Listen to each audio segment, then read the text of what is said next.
first and foremost, you should be very clear on what your life goals and objectives are. If it is service to society and to do have impact on millions of other fellow Indians' lives and transform their lives for the better, if that is the kind of goal you're setting for yourself, then there's no better service than the IAS. Close to 20 to 25% of the project cost we were able to save. Just by using the Prahari app in 1 year, I saved more than 4,000 crores out of a budget of 30,000 crores for that year.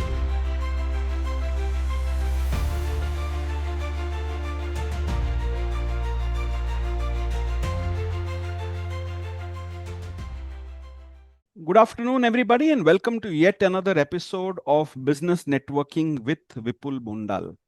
So today's episode is slightly different in the sense that, typically we have business people or professionals on this program, but today we have a very special guest who, is a bureaucrat or a former bureaucrat. He has He's a retired IAS officer and a very well-known IAS officer in that sense. I'll give me a couple of minutes to introduce Dr. Nitin Gokarn. So Dr. Nitin Gokarn is a career bureaucrat and policy practitioner with demonstrated consistent results for governments for over 37 years. He's worked in the areas of public policy, administration, with industry interface, both in the government of Uttar Pradesh and in the ministries in the government of India, specifically in the areas of urban development, metro transportation, automotive regulations and testing, roads and highways, taxation, specifically GST, urban planning, housing and real estate, smart city, coffee, information and public relations. So this is about him. Just give you a little idea about his educational background. He is a Mumbaikar by education. He studied at the DG Ruparel College, part of Mumbai University. He did his BA in economics, and then he did his MA in personnel management and industrial relations from the Tata Institute of Social Sciences. Thereafter, he also did his postgraduate diploma in business finance from the ICFAI Hyderabad. And he is also a CFA from Hyderabad, ICFAI Hyderabad in 1998. He's also studied the postgraduate program in public policy and management, PGPPM, from the Indian Institute of Management in Bangalore, with a component in Maxwell School of Public Policy from Syracuse, USA, from 2004 to 2006. And he also did his PhD on transformational leadership and impact on work outcomes in 2024. I'll just read a few of his several postings. He was the district magistrate at Varanasi from July 2005 to 2006. He was the joint secretary in the Ministry of Road Transport and Highways, Government of India from July 2010 to September 2012. He was the divisional commissioner at Varanasi, which is the constituency of the Honorable Prime Minister from 2015 to 2018.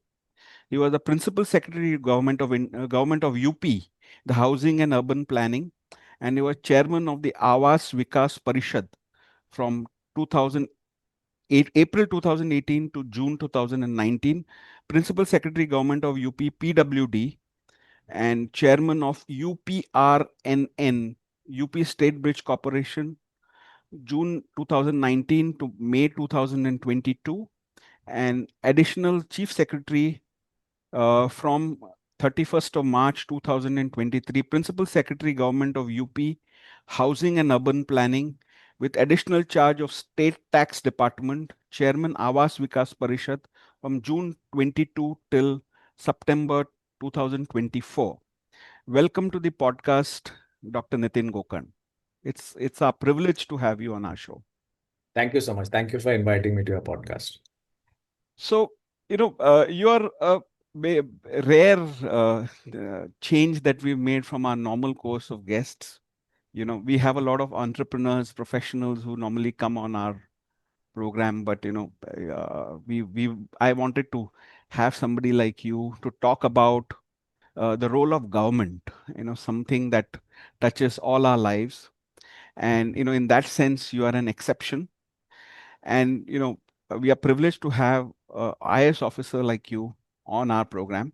So for many of our young listeners, and even for many of us actually, government is something that we stay far away from as far as a career is concerned. So can you tell us what it is to work for the government? And you've been there at the highest level. So if you can just tell us a little bit about that. Well, I actually, when I was studying in Mumbai, if had anybody told me I'm going to join government, that was one of my last priorities. Just like any other typical Mumbaiker, I was That's also right. at a corporate life or going abroad, like many of my cousins did and stuff. Uh, what happened when I was studying was that I used to appear for a lot of these exams. Those days, you had a lot of exams which were competitive in nature, banks and various PSUs and stuff. So virtually every weekend I would be going for some exam or the other. Uh, Right. the idea was to to sharpen my own self in terms of my own knowledge and skills. Okay. Would also go in for various job interviews and group discussions and stuff. And I had more than a dozen job offers at the Okay. time. I got this offer letter similarly from the UPSC in my first attempt at about 21 odd years, which was the first attempt possible to Okay. become an IPS officer in Government of India. Uh, Right. I really hadn't thought much about it at that point in time. It was Yeah. only when I asked for an extension in time, seeking time, thinking that they might give me more time to join, that they said you have to join by X date or else your candidature is cancelled. That's Okay. not a bit serious. Okay. And I landed up in Missouri thinking possibly I'll come back, just have a look at what it all means and then come back. Okay. Uh, uh, Although entering it is very difficult, entering government Yeah. is Absolutely. very difficult today also is very difficult. But leaving it is even more difficult because once you are in, you realize that there's so much of responsibility and work that uh, government entrusts you with. Right from the word go, when you are posted in any subdivision, either in Hmm. the police or in the IAS, uh, deal generally with let's say a 5 lakh population to begin with. I mean, that's how the subdivision was in UP at those days. Uh, Right. then if once you progress onto the district, you deal with a population of, let's say, 25 lakh to 50 lakh. And virtually every problem under the sun Hmm. is government.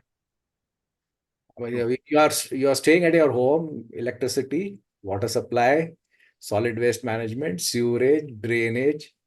You come out on the road systems, road networks, metro systems, transportation systems, Absolutely. traffic systems, smart cities, urban areas, rural areas, connectivity, trains, everything is government. Most of us don't realize it. Yeah. It's all pervasive. It's Correct. like you have to be told that this is not government. When you realize that no, there is a interface there as well. You tell me one Correct. area and there's no interface. I really doubt it, Hmm. including land, of course, the biggest issue. Yeah. Absolutely. So yeah, that's true. That's true.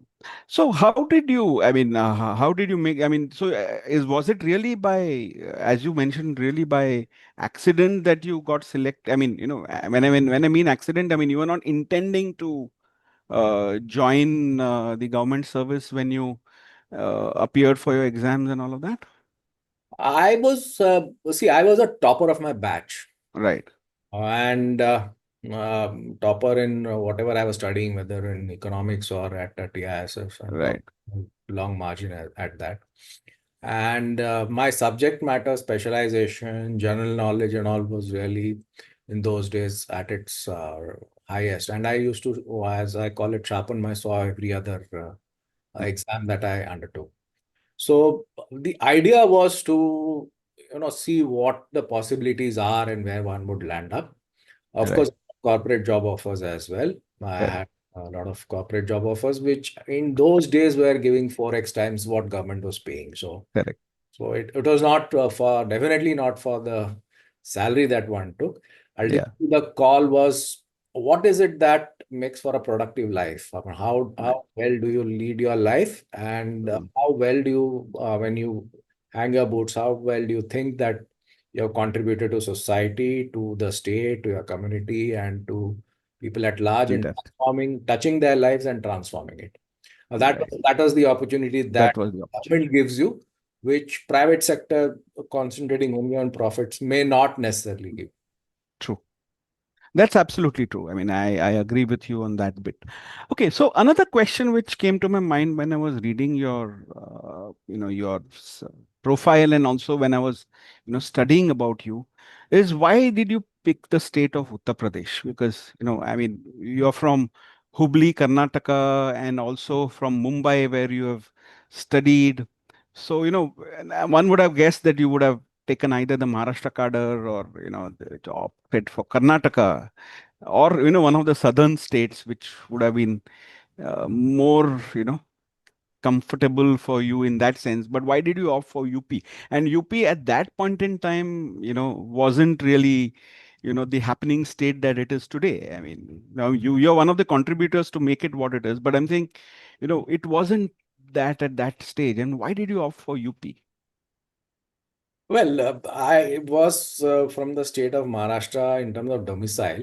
I Right. did opt for the state of Maharashtra. It just happened that both the times that I cleared the civil services, there were more number of Maharashtrian insiders than in any other year. Okay. And the thing was, so only one or two people in a batch could get through the insider quota. The rest, everybody had to go into what was called as the outsider quota. Okay. Like today's time, when there is a regional grouping of states which you can opt for, at that time there was no way you could opt for any other state. Okay. Okay. Okay. So if you didn't get your home state, you were people who didn't get their home state were ranked according to their ranks. States were ranked alphabetically, so it was a lottery as to where you would land. And Okay. it was a lottery that both times I landed up in UP, which again, Okay. I don't know what the probability is if you calculate rank I, and state alphabetical wise. The probability is probably 1 in a million or even less. Right, right, right. Okay, so just for the benefit of the audiences, Dr. Gokarn also was, I mean, he got selected for the IPS in 1987, and thereafter he got selected for the IAS in 1990, something I missed mentioning in the beginning. So that's why, sir is saying that it was twice before this. So can you tell us your early days as an IAS officer? Because I'm sure, I mean, of course, you had the benefit of being an IPS officer in the same state. So what were your early days in UP like? I mean, this was in the 90s when, like I said, one wouldn't have thought of going to UP, at least to make a career. So, what were your early days, and what were the things that likened you to think that okay, this is my karma bhumi and this is where I'm going to work? So what was it that endeared you at least to the state? Well, the state wasn't people in general were different from what one found in the metro areas. Uh, Right. Generally, even today, I think a lot of people from UP come to Mumbai or to other places for work. So the migration was out of UP. Right. Anybody coming from other states to UP to work, or possibly the only exceptions were banks and government employees. Those are the only Correct. category, and probably defense personnel. Those are the only two, three categories of people who worked in UP were outsiders. But no, I don't think so in the private sector. Uh, Urbanization was very low. I think probably less than 20% of UP was urbanized. It was mainly a rural swath. Right. And some of those places were pretty much arrested in time. I remember first time I visited my subdivision, which was Jalalabad in Shahjahanpur, between the river Ganga and the Ram Ganga. There were three other tributaries of the Ganga which met there in that subdivision. And during the monsoon, like these months, the entire subdivision would be completely cut off. And the only way possible would be to go by boats, and even to travel was the only methodology was to go on horseback, because there Oh, were roads.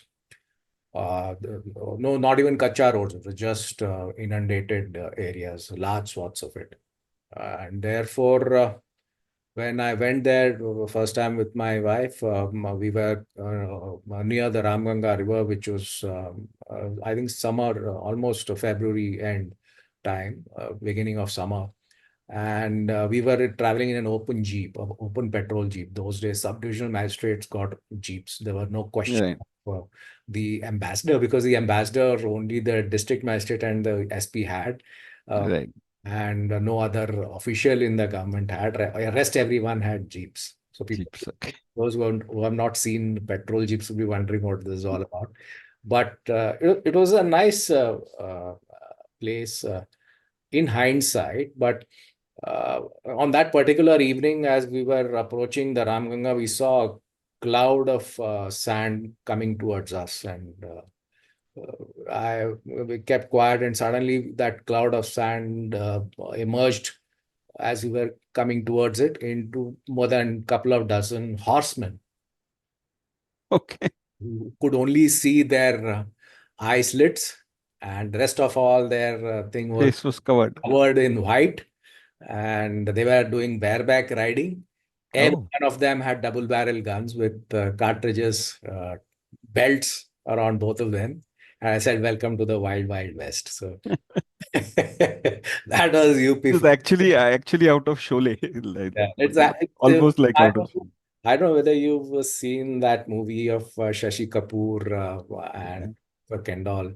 It was virtually shot in those kind of areas. right. Okay. 1857 era, and I don't think after 1857 till 1990 much had changed in the rural areas there. Right. My God. So this was, I mean, literally kind of, baptism by fire, so to say.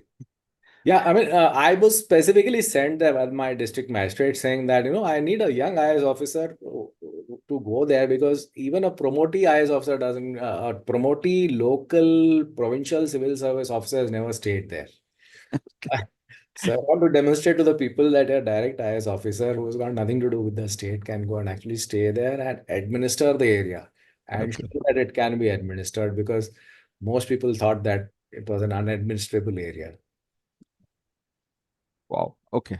So then how did you manage that? I mean, if you can tell us a little bit about that part of your early career. Well, there was no electricity per se. Uh, Okay.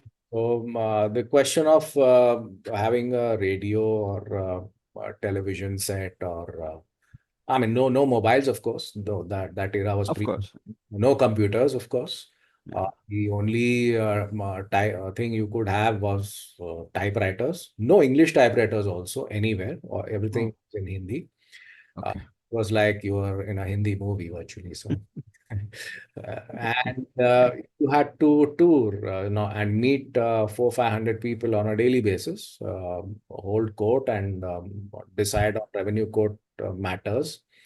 Uh, and major part of the time was on touring and ensuring that the writ of the administration actually runs, and that Right.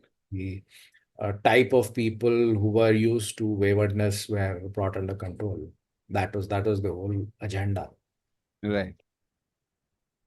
Yeah, I mean, this is something completely unimaginable, I'm sure, for a lot of people listening to this. Even people who, I mean, unless some of you may have worked there, it is completely unimaginable, to even think of something like this. And we are here, Dr. Gokarn is actually talking about people, carrying double barrel guns, and he has to actually get them to follow the rules. I mean, so that's really something. So, okay, so we'll move from there to, the overall government, the way government works. I mean, from the outside, when we see government, we see, like I said, various departments, every department managing something or the other, which we touch as citizens, and very often we feel that, each department is a silo of its own, without or with very little coordination between them.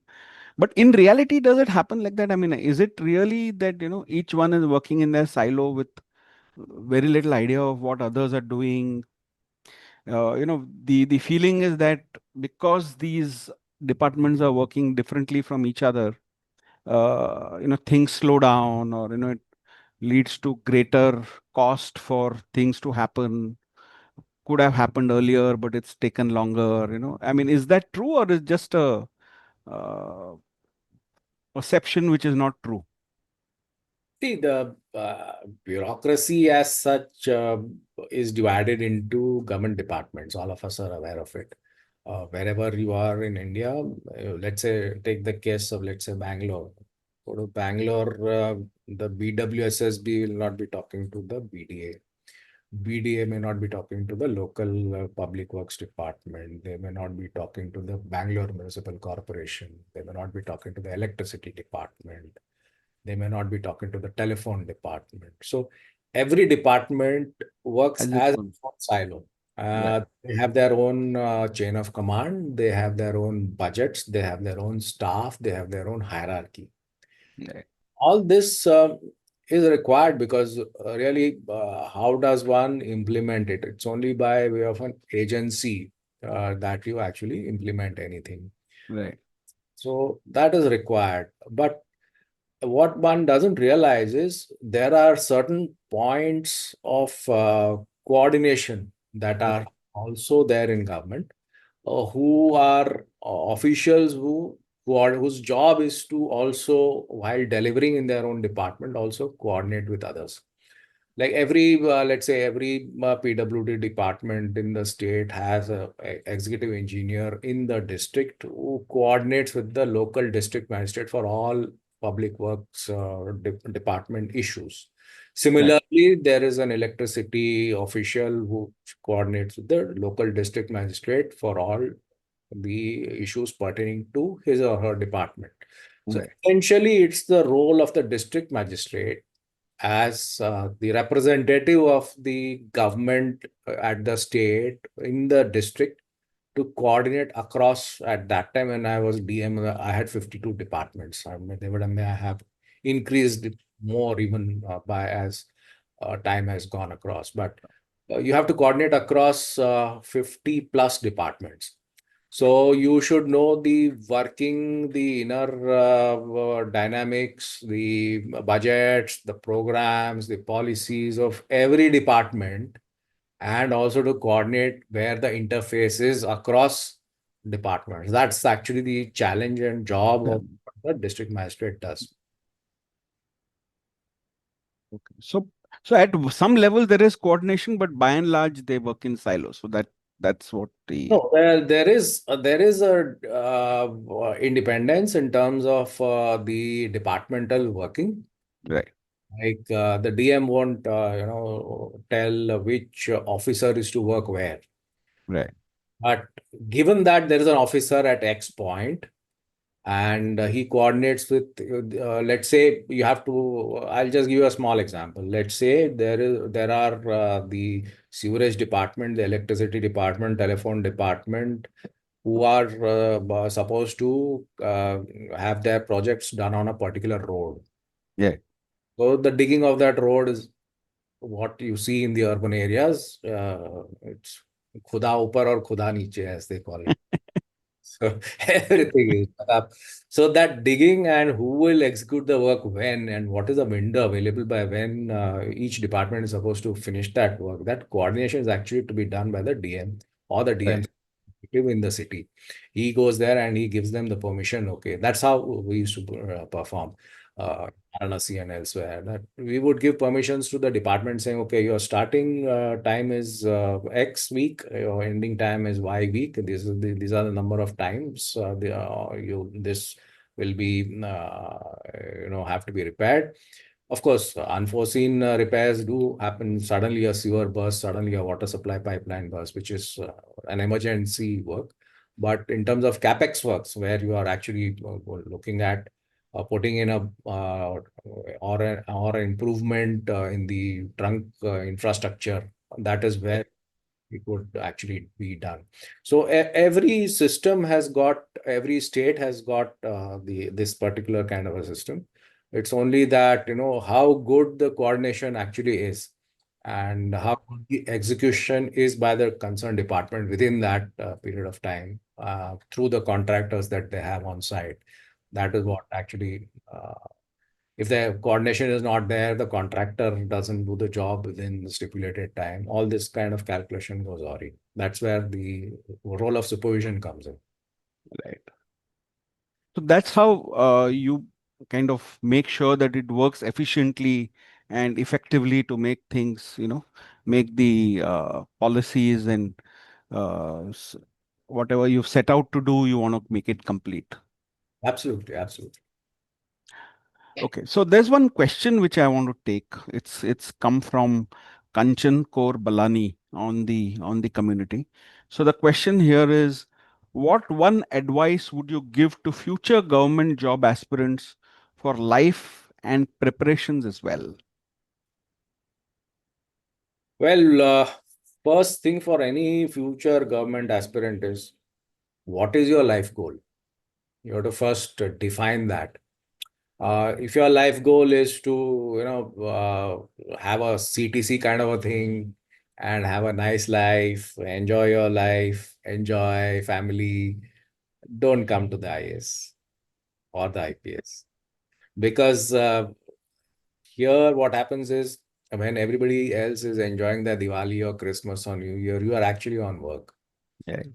And what people don't realize is, although you are given, let's say, 30 days of earned leave and 8 days of casual leave and stuff, I think most of my earned leave just got evaporated. One couldn't avail of them, and several of those casual leaves also. Also, yeah. So, first and foremost, you should be very clear on what your life goals and objectives are. If it is service to society and to do have impact on millions of other fellow Indians' lives and transform their lives for the better, if that is the kind of goal you're setting for yourself, then there's no better service than the IAS. Right. And I say this after having worked inside it for decades. The ability to influence and do justice, and that to instant justice, and impact people's lives and make their lives better. Nowhere under no other system in India you can do it. I hope that answers your question, Kanchan, because I think it's the classical begin with why you want to do this, and if yes, then then the means open up. So, sir, you've been very closely associated with the city of Varanasi and the area of Varanasi, uh, and you've been there. I think on 3 or 4 occasions you've been posted in Varanasi, and specifically during the 20, 2015 to 2018 you were there, and really that period is what is credited for the new city that you see Varanasi as today. So what changes did you bring about when you were there, and what were some of the challenges that you faced? Because whoever has been to Varanasi in the recent past, and have gone there again, are only have are full of praise for what they see today, compared to what they may have seen earlier. So what were some of the things that you did there, and what were some of the challenges that you faced along the way? See, I've been supremely blessed, I think, to have been associated with the oldest living city in the world, of Varanasi, on four different occasions or four different governments. I don't think officers get posted in different governments to begin with, and four different governments in three different tenures over Right. a period of 2005 to 2018, and even after 2018 from the state government through my departments of PWD as well as housing, Right. urban planning till 2024. So I've actually seen the city as it has progressed over the last couple of decades. It was not a city designed to be a city. Let's I put it that way. Uh, Okay. just like most cities in the Indo-Gangetic Plain, it is located on the banks of the river. I'm speaking from Noida, Delhi. It is located on the Yamuna. Similarly, as you go along the rivers system, you find cities all along the river. All along the river. Yeah. Our entire civilization is a river-based civilization, not designed to be an urban-centric area, but it is an urban area. Classically, if you look at Varanasi, the number of national highways that crisscross Varanasi is probably the highest in the state. It's on Right. a star network, north, south, east, west, northeast to southeast, all kinds of transportation requirements. And as a city between Prayagraj in the west and Patna in the east and Gorakhpur in the north, it caters to the entire hinterland as a wholesale market. Right.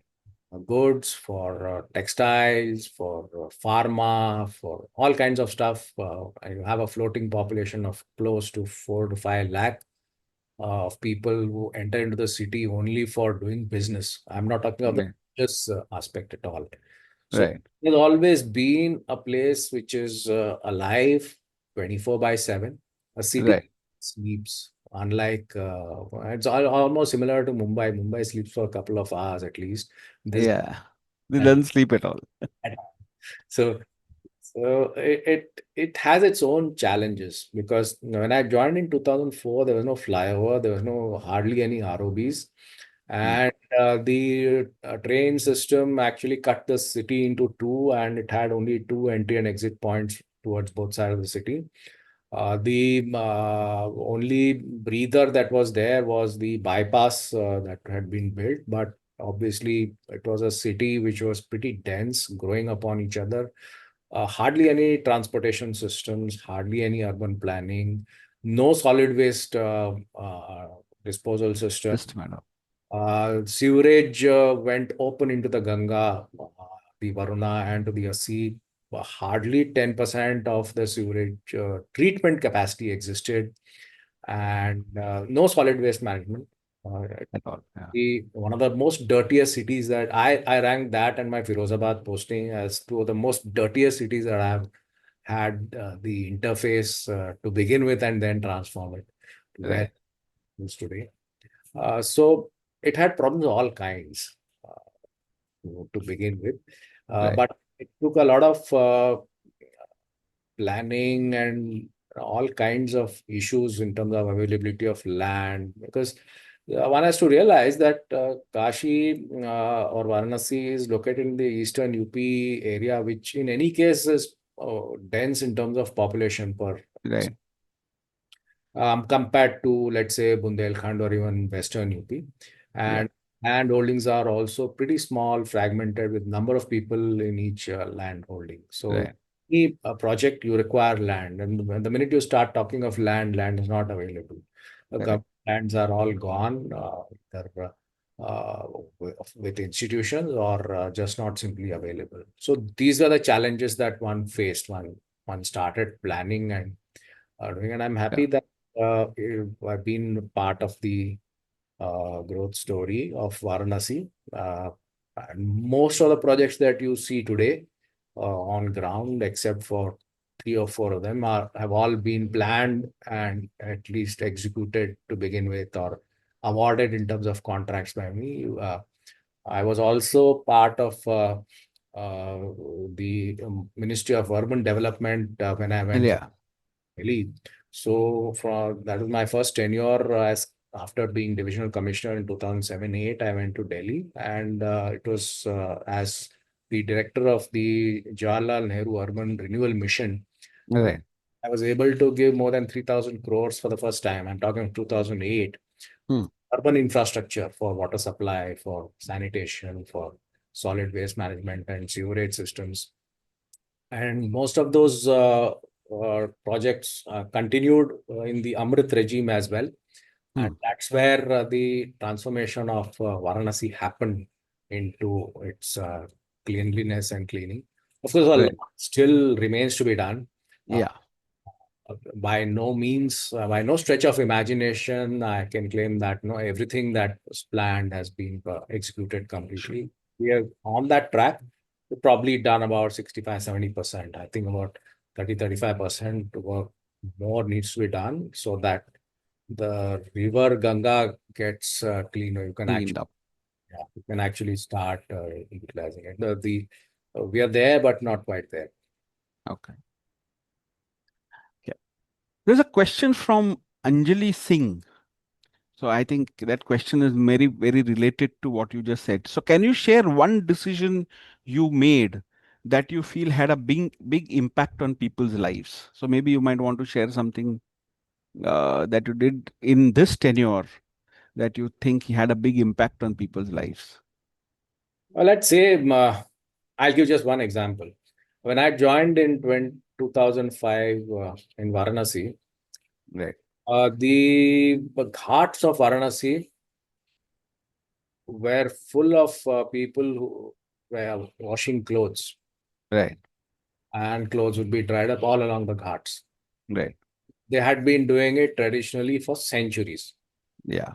And one of the Clean Ganga mission objectives was to ensure that clothes are not washed in the river. And Right. livelihoods are also not impacted. People should have their livelihoods, but they should not wash the clothes in the river. Correct. So we did two things. One is we mapped where these washermen stayed, where their colonies were, and Right. close by where local ponds were available, and where lands along those ponds were available. And we Right. put up facilities there from the state, free of cost to them. All they had to do was to pay the electricity charges. Rest all was they were allotted places within those Place. washing areas with water and electricity, Hmm. and also the discharge being linked to a STP so that Right. polluting thing going Is not discharged into the rivers. into the river. And despite that, a lot of them, some of them, of course, voluntarily shifted, but there are some who refused to listen to reason. Right. One of the orders that I made under Section 144 was prohibiting washing of clothes in the river or using soap while bathing in the river Ganga. Right. And whoever did was liable to be prosecuted under Section 188. Okay. We had for close to more than a month put home guards and police on the guards to nab whoever was violating it. Right. That was a mix of let's say a carrot and stick, Okay. enabled within 2-3 months stoppage of 100% washing of clothes or bathing by soap in the river. So it transformed lives. They also got their livelihoods. The objective of cleaning the Ganga took place. Hmm. And today you go, you won't find anybody washing clothes there. Correct. They do wash clothes, but they wash at the washing stations which have been, you know. Created.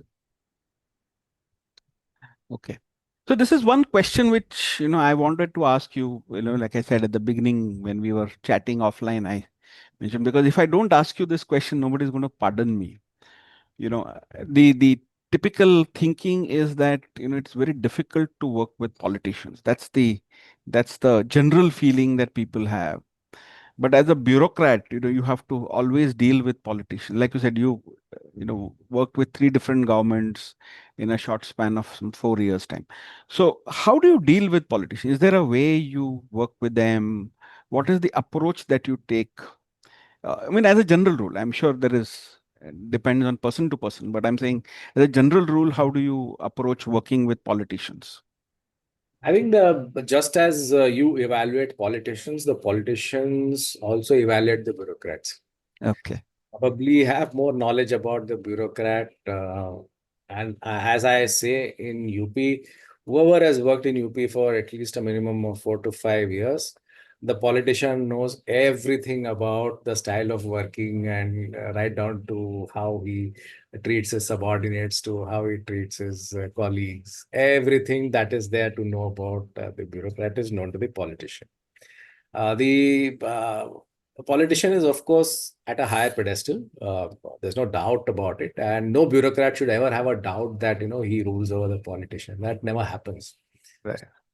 You're both part of the two sides of the same coin, but he has the higher rank, Authority. authority, because as they say, although you sign on a government order, the approval has to be given by the minister on file. Yes. That approval is the most important thing. You just then are communicating the approval of the government. So, I mean, why only one particular category? Every one of us comes from the same society. So, Right. as you have good, bad, ugly in the society, you have good, bad, ugly everywhere. So, Right. no strata of society can say that this segment of life is bereft of bad people, or bereft. Right. That's true. That's absolute. Find even in I've come across some of the most humble and most generous of politicians to the most vile and most you know, the other extreme, almost Correct. politicians. So you have the entire spectrum up front. What protects you is how professional you are, Right. how much of your subject you know, Right. how hardworking you are, and how prepared you are when you go and meet him or her in any topic of discussion. What Right. what is it that you bring to the table? If you are just going there blindsided, then you are of no value to the politician. Correct. If you give options to the politician, tell him that this option has got these plus this minus. So you give them the whole array and the whole menu, and then leave the choice. Most often than not, you will find that the choice that you have opted for is what the politician also opts for.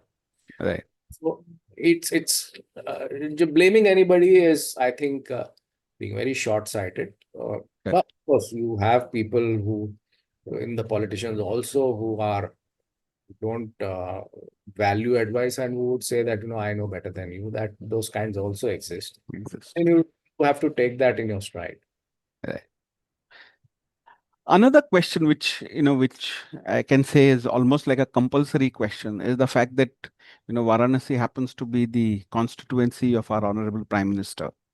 And, a lot of the projects that, we see that have happened in Varanasi are, the media tells us that these are, you know, dream projects of the Prime Minister. And I'm sure you've worked with him as well. So, if you can tell us one or two anecdotes of your conversations with him, what was it about the Prime Minister which struck you, or some insights that you gained after dealing with Mr. Modi? Because a lot of us would like to know how he works. I think there are two things which stand out. One is if you are doing a presentation in front of the Honorable Prime Minister, he gives you time, Right, doesn't interrupt. He'll be waiting patiently for you to finish your presentation, but his mind will be buzzing with several inputs. right, Because he comes from having been a chief minister himself of state for close to more than a couple of decades. So that right, experience comes to the fore, and he'll be able to tell you things which possibly you may not have factored in or not really given much importance to. right, But with hindsight, you realize that, oh no, this particular issue also needs to be factored. Right. I think that point in being hands-on comes up very much to the fore. And Right. secondly, I don't think he interferes much with your day-to-day issues. That Correct. independence is there for you to deliver on ground. And he also has the third point that I find is he has his own systems of knowing what's happening on the ground. So Okay. you may tell him that this is what it is, but already he would have his people give him the background information, and tell him that this is what the reality is on the ground. So it's always better to tell what the reality is on the ground and Okay. work on that. Well, that's interesting as well. So one other thing about you, which which is very very stuck in your profile, is the fact that you are tech savvy. I mean, you've worked on the some of the digital transformation projects for the government of UP, and you were one of the early users of tech. So, if you can tell us a little bit about the use of technology in government and how does it happen? I mean, and how do you firstly, how did it happen with when you were looking after that, and then how do you see it going forward, the use of technology? And specifically, there's a question from Dakshita here. So her question is, what are your thoughts on AI in public service delivery? So whether AI can be used in public service delivery. So if you can just throw some light on this. I think technology is like a tool to be used, whether in government or in the private sector or in one's private space for Right. oneself. One of the first movers of technology was when I was working way back as a CDO in Almora. Right. Uh, Pentium computer had just come in, and Wow. possibly the first Pentium computers in 1995 for any DRDA in the state or possibly in the country was with Almora. And we had a dot matrix printer, of course, and we had close to more than 3,500 projects. And one would give a print command in the morning, and the thing would Printout would come in the evening. and printout would come final by evening. So those are the projects we had. All right. And we also had the HF sets, high frequency sets brought in from Japan. My furthest block in Almora was 5.5 hours by road Okay. within the same district. And so those days there were no mobile phones. So I had a Mm. HF set right in my vehicle, and all my blocks were connected with HF sets, also with the district headquarters. Right. People think that we don't spend on infra. That's not the case. There's money if one wants to. And I used to do my monitoring of projects on the wireless sets from so we've seen those days to today, cut to today. Um, uh, PWD, just like you have an Aadhaar for every person in India, every citizen in India, we embarked on a mission to have an Aadhaar or a unique identification code number for Right. every road in the state of Uttar Pradesh. Oh, wow. Okay. And we have more than 3 lakh kilometers of roads, which is the largest road network anywhere in the country. Right. So, but and it was important because proposals would come to us for road sanctions. Let's say Ramu के घर से श्यामू के घर तक 1 kilometre. Hmm. Next year it would be Shyamu के घर से रामू के घर तक 1 kilometre. You would not even know whether it's the same road or other road because Right. the road is not there's no number to the road Number or to it. So you actually began by we did coding them. complete coding. We got it onto the GIS map and everything is mapped out today. The Right. second thing we did was every contract, every transaction, we mapped it onto what is called as Chanakya. Right. All payments are done in real time, and I was monitoring on real time basis what my expenditure was for the day, for the week, for the month. Okay. So third thing we did was which no other state government did. We brought an app called Prahari app. Mm-hmm. The Prahari app brought in transparency into the heart of the working of UPPWD, which is the tendering mechanism. It Mm. opened up tenders to all people across the state who are registered as contractors with PWD. Anybody could bid out for any tender, which we put all tenders on the e-tender NIC portal, and through Mm. that linked it with Prahari. You had to put your tender through the Prahari portal. Nobody knows who has bid out. So the whole issue of कि भाई cartel बना के उसको कर लिया, manage, Ah. all that went out of the door. And close to 20 to 25% of the project cost we were able to save. Just by using the Prahari app in 1 year, I saved more than 4,000 crores out of a budget of 30,000 crores for that year. Oh, wow. Okay. That's the level that of savings that is documented. It's recorded and documented. Uh, just another small example, GST. I was heading Right. for 2 years. So somebody had asked for AI. Well, the GST system has been designed by the GSTN, which is under the government of India. So we actually have no access to the IT systems directly, except for what is the front face, not. Right. But what we did was we used the APIs from that. Mm-hmm. There is this institution called Triple IT in Lucknow. So there Right. we gave to Triple IT as a project for their students 18 lakh rupees Mm. to integrate all GST returns that are being filed by a particular GST registered number to see whether there are mismatches in the GSTs. In 1 year, from 18 lakhs, we recovered 4,000 crores. Oh, wow. Okay. With automated notices being issued to people and told that this is a mismatch in your own returns that you filed. Mm. From the Chanakya network, we took out all the APIs with GST.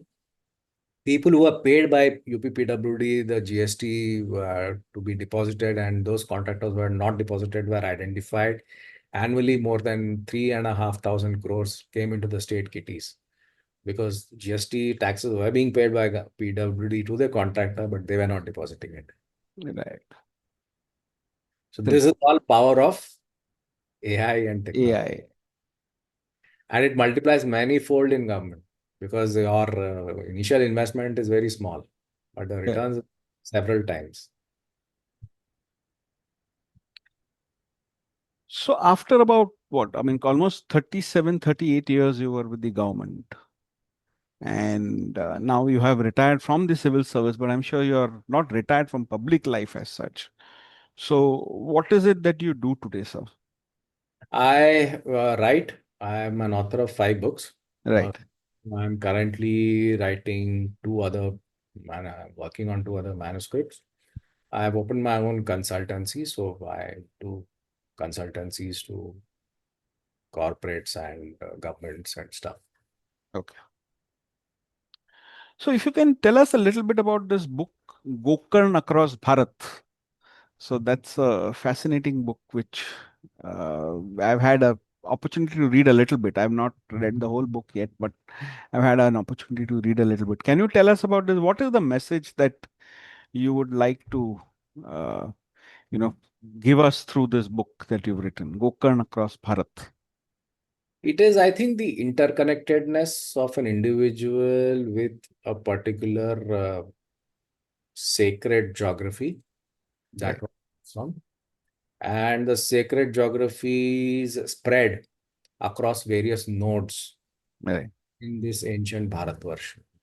right, Because Konkan, as we know, is in Karnataka, right, but there is a Gokarn on the Mahanadi. There are 3 Gokarns in Uttar Pradesh. There's a Gokarn in Pudukkottai, and the most important Gokarn of all used to be in Sri Lanka, Malai or Trikonmali of the LTT fame. It was actually right. Gokarn Malai, which even the Okay. Greeks under Ptolemy knew about. And Malai for more than 1,500 years by the Cholas and the Pandyas and the Pallavas. They uh, through their trade with China, with present day Indonesia, Java, Sumatra, through that trade, they would get all kinds of rubies and diamonds and pearls, which they would offer to this Shiva. Mm-hmm. In fact, out of the Shakti Peeth, the first Shakti Peeth, Shankari, is actually in Konmali. So it tells you that, you know, there are layers upon layers of our civilization which nobody is aware of. A lot of people are not even aware of what Gokarn is, for that matter, or the place of Gokarn is in the north. And this book tries to bring out that, you know, the individual is connected across this whole entire sacred geography through several aspects, not just this particular aspect of Lord Shiva. And of course, Gokarn is the soul or the Atma of Lord Shiva.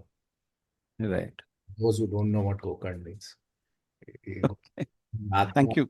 soul of Lord Shiva, which Uh, Ravan brought from Kailash and wanted to take to Sri Lanka, but could not do so because of his own ahankar, because of his own ego. And right. there Mahabaleshwar is in his bala, that is his strength, overtook the ego of Ravan, came to park on the Arabian Sea. Right. That's your book. And for those, That's the story. So for our viewers here, please pick up that book and read about this history that Dr. Gokarn has actually taken the effort to actually bring out, and it'll tell us a little bit about the civilization that we all are so proud of, because a lot of those come out of these kinds of stories that which we normally don't hear very ordinarily, is not possible also for us to hear. So he's taken the effort to actually learn about it and write about it. So I would urge you to so it pick is up that. actually so entire encompassing of the Bharatvarsh, because as I keep saying, the origin of Bharatvarsh is at Manasarovar Kailash. Right, Manas, that is the brain or the Sarovar made by Brahma, in right, whose waters come from the sacred abode of Lord Shiva, that is Kailash. right, Uh, there are four rivers which emanate from this system: the Indus, the Satluj, the Brahmaputra, and the tributary of the Ghagra. In fact, the Saryu River, which comes to Ayodhya, has one of its tributaries originating at Mansarovar. So, in a right, sense, it's probably the most holiest of all, what is called as the axis mundi in sacred geography, from where the entire of Bharatvarsh is watered, and the whole civilization of Bharatvarsh gets, and we are all children of this ancient sacred land, right down to the entire two seas of the Indian Ocean, Bay of Bengal, and the Arabian Sea, and right down up to Sri Lanka. That's the whole importance of this sacred geography. right. Awesome. So, Dr. Gokan, this is the last question that I will ask you. So, how do you see yourself in the future? And uh, after a long tenure of public service, how do you see yourself going forward from here? Well, I'm already working with a lot of institutions and a lot of societies, contributing to their capacity development, Right, contributing to several individual lives, acting as a life coach to several individuals. right, And I'll continue to write on matters that I feel are esoteric to some, but of great importance to our civilization. right. Thank you very much for your time. Really value the time you've given us and for your inputs. Wishing you all the best, and hope to see you soon in person. Thank you. Thank you so much. Thank you.